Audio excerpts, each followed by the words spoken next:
Monsieur le directeur de cabinet du Premier ministre, Mesdames, Messieurs les ministres et les secrétaires d'État, Monsieur le secrétaire général de la primature, Monsieur l'ambassadeur de la République de Chine-Taïwan, Monsieur le représentant résident du Programme des Nations Unies pour le développement, Mesdames, Messieurs les représentants des différentes agences des Nations Unies, Mesdames et Messieurs les cadres des différentes institutions étatiques, Messieurs les membres du Comité national pour le changement climatique, distingués invités, Mesdames, Messieurs du secteur de la presse, chers amis. Ce 8 décembre 2022 marque la journée mondiale du climat, dont l'objectif premier est de mettre en lumière les conséquences dramatiques du réchauffement climatique et la nécessité d'agir avec célérité, justesse et efficacité pour en limiter les effets. C'est donc pour nous, en Haïti, une date plus que symbolique, qui nous donne une occasion supplémentaire pour rappeler à toutes et à tous combien les graves risques environnementaux et climatiques auxquels nous sommes confrontés en tant que petit État insulaire en développement figurent parmi les priorités de mon gouvernement. Dans cette même veine, j'ai le privilège en ce jour de procéder, d'une part, au lancement du Comité national sur le changement climatique et, d'autre part, de présenter officiellement le plan national d'adaptation. Ainsi, je voudrais exprimer ma grande satisfaction de voir aboutir le processus de consultation ayant culminé à la constitution du Comité national pour les changements climatiques. Le CNCC est un outil stratégique et décisionnel qui favorisera la mise en œuvre efficace du plan national d'adaptation, mais aussi de la politique nationale sur les changements climatiques adoptée depuis 2019, ou la version révisée en cette année 2022 du document contribution déterminée au niveau national. Ces plans et programmes convergent et se renforcent mutuellement.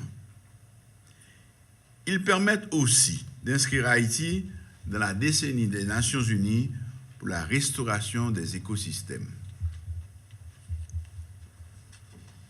Le plan national d'adaptation, pour sa part, constitue un cadre global et une référence nationale pour les actions d'adaptation en Haïti.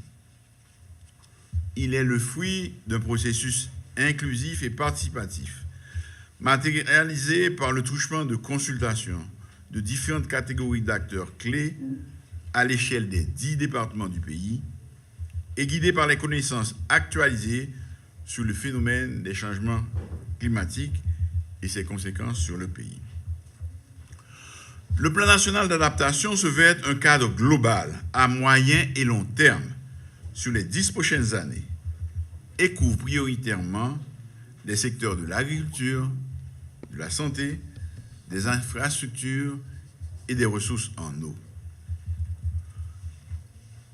Je m'en voudrais de ne pas formuler ici une pensée spéciale à l'endroit de toutes celles et de tous ceux ayant produit des réflexions pertinentes qui ont donné naissance au Comité national sur les changements climatiques et au plan national d'adaptation. Leur contribution technique et financière trouve l'expression de ma plus profonde gratitude. Il s'agit en tout état de cause d'une œuvre remarquable qui va aider à prendre des décisions hautement prometteuses. Et Je remercie spécialement le Fonds vert pour le climat, le Programme des Nations Unies pour le développement, le NAP global et le gouvernement taïwanais. Mesdames, Messieurs, pour n'être besoin de discourir longuement pour évoquer les impacts des changements climatiques sur notre pays, déjà en proie à des menaces multidimensionnelles. Les chiffres sont alarmants. Nous rappelons simplement que l'État haïtien se trouve obligé, périodiquement, de consacrer une forte partie de ses maigres ressources à penser les déchirures environnementales, souvent imputables aux catastrophes naturelles occasionnées par les changements climatiques. Ces fonds auraient pu être consacrés à des activités de développement. Je veux renouveler la détermination de mon gouvernement à prendre en considération la problématique des changements climatiques. À cette fin, nous ne ménagerons aucun effort en nous ouvrant aux progrès techniques et technologiques réalisés tant localement qu'ailleurs. Mesdames, Messieurs, le gouvernement, mis à part les problèmes conjoncturels, s'engage à travailler à la restauration de l'environnement et à l'aménagement du territoire.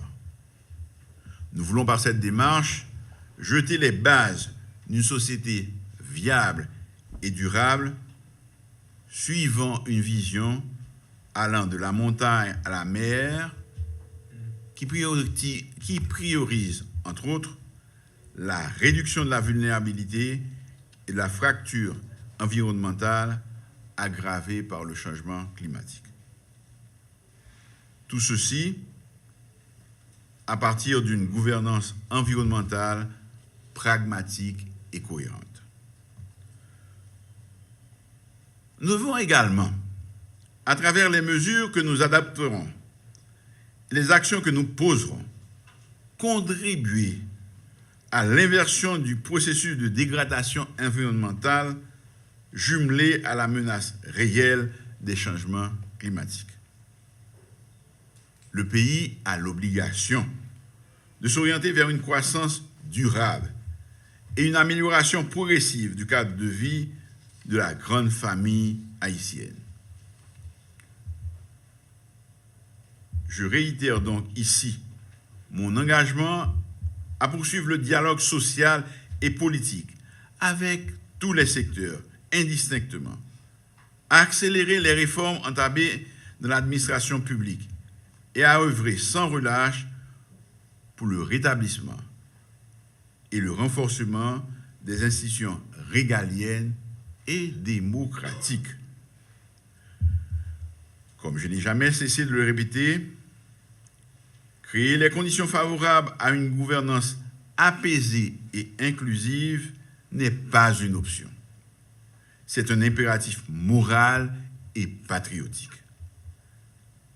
Haïti a besoin de paix, de sérénité et de stabilité pour affronter les crises multiformes qui risquent de peser sur l'existence même de la nation. Mesdames et Messieurs, à travers la création du CNCC, nous confirmons sans équivoque notre engagement à changer de paradigme et à franchir le cap vers des actions concertées devant nous permettre d'avancer ensemble dans la lutte coordonnée et efficace pour les changements climatiques. Je recommanderais donc ici vivement que le CNCC intègre dans sa sphère d'action l'active participation, entre autres, des collectivités territoriales, des communautés locales, des groupes de femmes, des organisations communautaires, des organisations religieuses, etc. Déjà, je souhaite un avenir fructueux au CNCC et lui promet tout le soutien de mon gouvernement en vue d'une opérationnalisation efficiente et efficace au bénéfice du pays tout entier. Vive la journée du climat.